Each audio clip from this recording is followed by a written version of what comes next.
You may have noticed that right wing figures, more specifically Republicans with a history of being pro Trump, have been increasingly critical of Israel and even in some cases apparently sympathetic toward Palestinians. Theo Vaughn and Tucker Carlson comprise some of the most famous figures in the sort of podcast sphere of influence, and in Congress, there's Thomas Massie and Marjorie Taylor Greene. Their support for Trump, however, is complicated by, or at least should be, his staunch support of Israel. This support includes, just in his second term so far, reversing a block on a shipment of 2,000-pound bombs to Israel, making anti-Semitism on campus with a heavy focus on pro-Palestine activism an enormous part of his agenda. About 60 schools have been notified of possible investigations. We're joined by Arno Rosenfeld, an enterprise reporter for The Forward. How does this administration define anti-Semitism, and how is it that it's become so central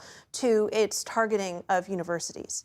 So the administration's understanding of anti-Semitism is really rooted in hostility toward Israel. So be that anti-Zionism or these other sort of protests. Columbia University has agreed to pay more than $220 million to the federal government over the next 3 years. It is all part of a settlement with the Trump administration after they pulled $400 million of the school's federal funding over claims the university discriminated against Jewish students. Bombing Iran for Israel, supporting a recent Israeli decision to build a large settlement in the West Bank that would effectively cut it in two, proposing Gazans be ethnically cleansed from the Strip, bringing that reality firmly into the mainstream inside Israel, arresting pro-Palestine students, the list goes on. Young Republicans are reportedly becoming increasingly unhappy with this support, which contradicts President Donald Trump's vows of isolationism, wrote Ben Samuels for Haaretz. Pew Research reported in March 2025 that negative views of Israel have risen in the U.S. among both Democrats and Republicans.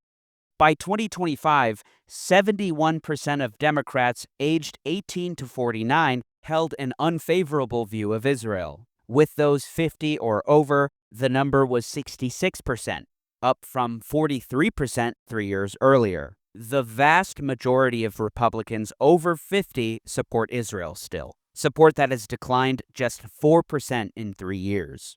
But among Republicans aged 18 to 49, the number is now a solid 50%. Half of these younger Republicans have an unfavorable view of Israel. Broken down by religious affiliation, the data are quite enlightening. It goes without saying that Congress doesn't even remotely represent the views of their constituents. In an interview with The Daily, a New York Times podcast, Trump's first campaign manager Steve Bannon described the rift between Republicans and Trump. The interviewer, Michael Barbaro, recalled how Trump railed against Bush and the Iraq War at a debate in South Carolina, a military-heavy state. Obviously, the war in Iraq was a big, fat mistake. We should have never been in Iraq. We have destabilized the Middle East. Trump ended up winning the Republican primary in South Carolina by a large margin. But now, Trump has potentially risked another escalation or maybe even a stupid war, as he described wars like Iraq. Steve Bannon sharply criticized Netanyahu. You started a war, you started a conflict where you don't have the military capability to end it. You have to depend upon us. Do not listen to the voices on Fox News. You're playing into the worst of the neocon wheelhouse. I mean, this is all the hunt for, let's go hunt for yellow cake. We've been in power for 6 months, and I was so excited in the beginning thinking there's nothing we can't do, literally nothing we can't do. But 6 months in, there's literally nothing that we can do.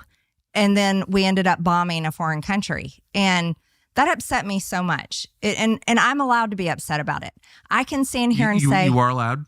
Well, no, I'm not sure if— not according to Mark Levin and not according to many others, that prioritize another country over our country.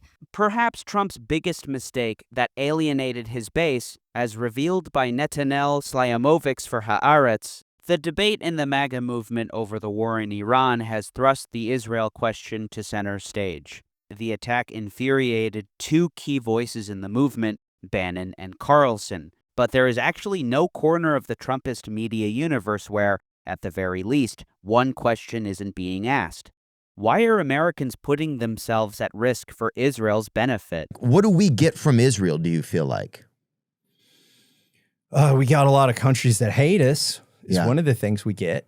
Well, especially right now with this stuff in Gaza, I think it's one of the worst PR campaigns I've ever seen in my life. If they're even, it doesn't make any sense to me. It's like, I just don't, it gives their government this extremely evil look to me, you know, and I think to a lot of people, you know. Our children's generation, they can't afford rent. They can't afford to buy a house. They can't afford insurance. They can't buy a new car. They can't find a good paying job. They're living month to month, paycheck to paycheck, credit card bills stacked up. And they literally look to the future going, how am I ever going to realize the American dream?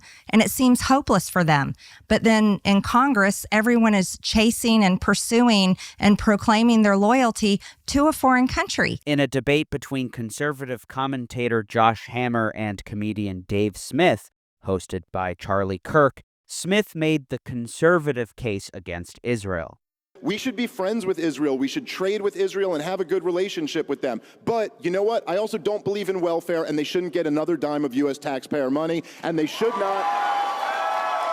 So hold on. Their lobby should register as a foreign That's a good agent, segue. Finish that. and they should stop blackmailing our politicians. Got it. So I never said anyone's bought off by the Jews. We're both Jewish, and that's a dirty little trick you play. Look, if you support what Israel's doing in Gaza right now, I would just, my advice to you guys is just know that you never have a leg to stand on claiming to be pro-life for the rest of your life. Just saying that.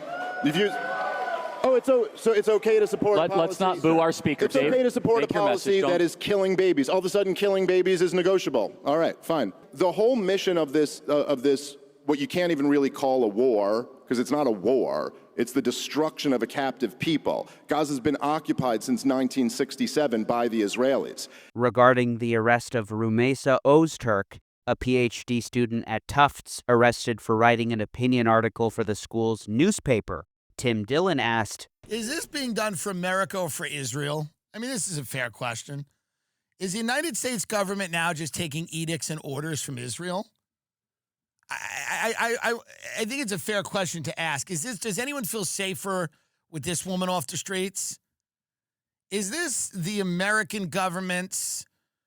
Is this what people voted for when they elected Trump, is to have a country taking orders from Israel? I don't think so. In May 2025, Ben Samuels, writing for Haaretz, quoted the head of the Republican Jewish Committee, Matt Brooks, who condemned the woke right, apparently an attempt to weaponize the term favored by Republicans against those critical of Israel. What is the woke right?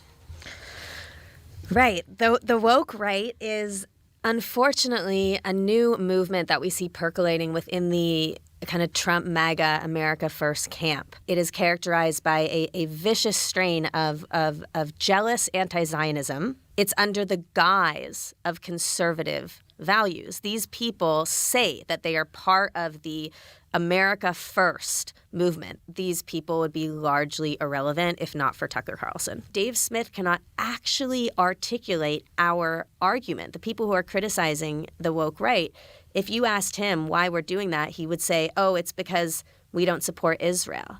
So they're calling us woke because we don't support Israel. And it's like, no, that's literally one marker in a sea of evidence for why you are actually the woke ones. Everyone, especially Israelis who are so gung-ho about Trump, rightfully so, and so excited about this, are aware that this is a potential threat. Brooks was incensed at the failure of multiple bills that were intensely supported by the pro-Israel establishment in the United States. The two bills were the Anti-Semitism Awareness Act, or AAA, and the IGO Anti-Boycott Act. The AAA would legally require the Education Department to take the International Holocaust Remembrance Alliance definition of anti-Semitism into account when determining if an action violating Title VI of the 1964 Civil Rights Act was motivated by anti-Semitism. According to their website, the International Holocaust Remembrance Alliance defines anti-Semitism as, inter alia, denying the Jewish people their right to self-determination by, for example, claiming that the existence of a state of Israel is a racist endeavor, or applying double standards by requiring of it a behavior not expected or demanded of any other democratic nation, and drawing comparisons of contemporary Israeli policy to that of the Nazis.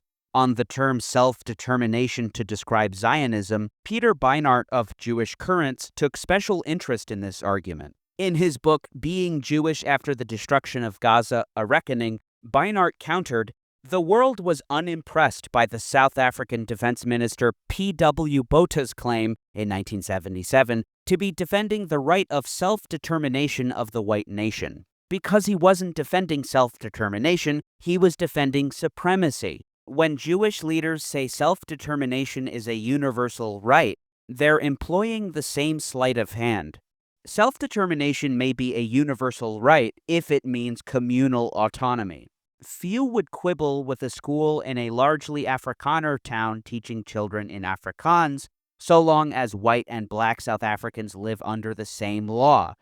But there is no universal right to a state in which your tribe rules everyone else. Leading the charge against the AAA bill was Senator from Kentucky Rand Paul, who said, "We're either a free society governed by the Constitution or we're not. We need to challenge hate with reason, not censorship." After the bill was amended 4 times, GOP Chair Senator Bill Cassidy took it off the table. A similar fate befell the anti-boycott bill. The bill explicitly targeted U.S. citizens seeking to support boycotts of Israel. Marjorie Taylor Greene announced she would vote no on Twitter. "It is my job to defend America's rights to buy or boycott whomever they choose without the government harshly fining them or imprisoning them. But what I don't understand is why we are voting on a bill on behalf of other countries and not the president's executive orders that are for our country." And so, despite a Republican majority in the House and Senate, the bills failed as a result of the small number of problem Republicans in the eyes of the pro-Israel lobby. In July 2025, Greene had become the first Republican in Congress to condemn genocide in Gaza. Congresswoman Marjorie Taylor Greene, a Trump ally, writing, "It's the most truthful and easiest thing to say that October 7th in Israel was horrific and all hostages must be returned. But so is the genocide, humanitarian crisis, and starvation happening in Gaza." Israel has denied the accusation of genocide. Are you at the point yet where you would call what's happening in Gaza a genocide? You can use whatever word you want. But Marjorie Taylor Greene is saying that she's the first Republican to go there. I'm sorry. Yeah. Look, genocide is a legal term. What is going on now clearly is absolutely horrific. 60,000 people dead and 140,000 who have been wounded. But the important point is not what you call it. It is horror. Greene also took to Twitter after the recent arrest of Alexandrovich. When and how did America become so subservient to Israel that we immediately release a child sex predator after arrest with a 100% locked-up case with evidence, and let him off to fly back home to Israel? Would we do that with a Mexican child sex predator, Chinese child sex predator, any other country's child sex predator? I know God does not discriminate in his love for children. Why would we? The cracks have formed, and somewhat recently as well. Republicans may increasingly scrutinize the U.S.-Israel relationship and ask uncomfortable questions about what the U.S. really gets out of the relationship, and maybe even have a moral reckoning over what has been done with American taxpayers' dollars. One can only hope.